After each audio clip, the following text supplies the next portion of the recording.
আউযু বিল্লাহি আন আকুনা মিনাল জাহিলিন। সম্মানিত দর্শকবৃন্দ, আপনাদের সকলকে জানাই সালামুন আলাইকুম। প্রশ্ন করা হয়েছে, দুর্নীতিবাজ পরিচালকদের অপকৌশলগুলিও কি আল্লাহ রেকর্ড করেন?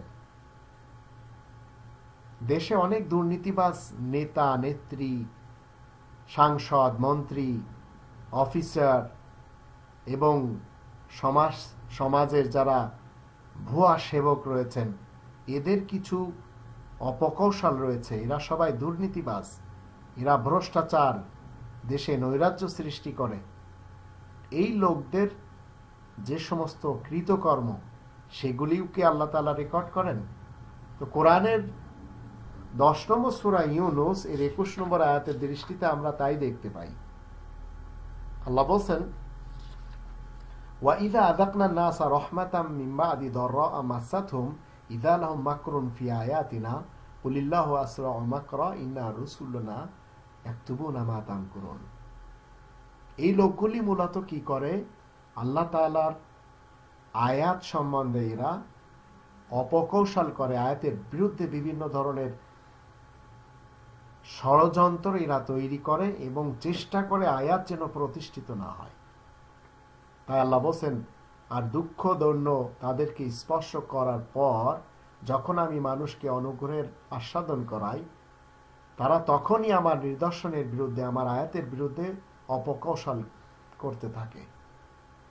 আল্লাহ বলেন, তুমি বলে দাও, আল্লাহ অপকৌশলের শাস্তি দানে দ্রুততর।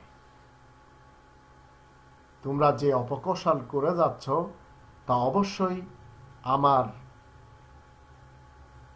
মালাইকা, আমার রসুল, আমার পক্ষ থেকে নিযুক্ত রেকর্ডকারীরা সেগুলি লিখে রাখে, সেগুলি কি করে?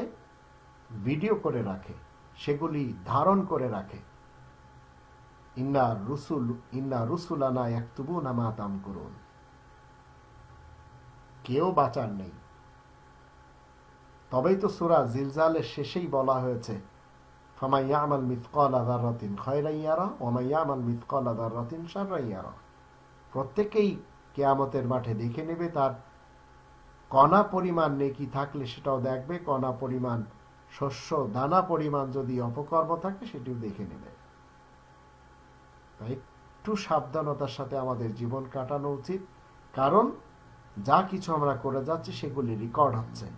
আমরা তো দেশ প্রধানের ভয়ে আতঙ্ক রয়েছি, দেশ প্রধানের বিরুদ্ধে কথা বলা যাচ্ছে না, কারণ আমরা ভয় পাচ্ছি হয়তো দেশ প্রধানের কোনো গুপ্তচর যদি শোনে তাহলে আমার আর রক্ষা নেই। কিন্তু সকল মুলুকের, সকল দেশগুলির যিনি প্রধান, তার ব্যাপারে আমরা কেন অসচেতন হয়ে জীবন কাটাবো? আল্লাহ আমাদের সবাইকে আল্লাহ তাআলার দেয়া যে সমস্ত ভয়গুলি রয়েছে, আযাবগুলি রয়েছে, সেই আযাবগুলির ভয়ে আমরা যেন জীবন কাটাতে পারি, আর জান্নাতের নিয়ামতের উৎসাহ আমরা যেন জাগ্রত করে জীবন কাটাতে পারি, সেই তৌফিক দান করুন।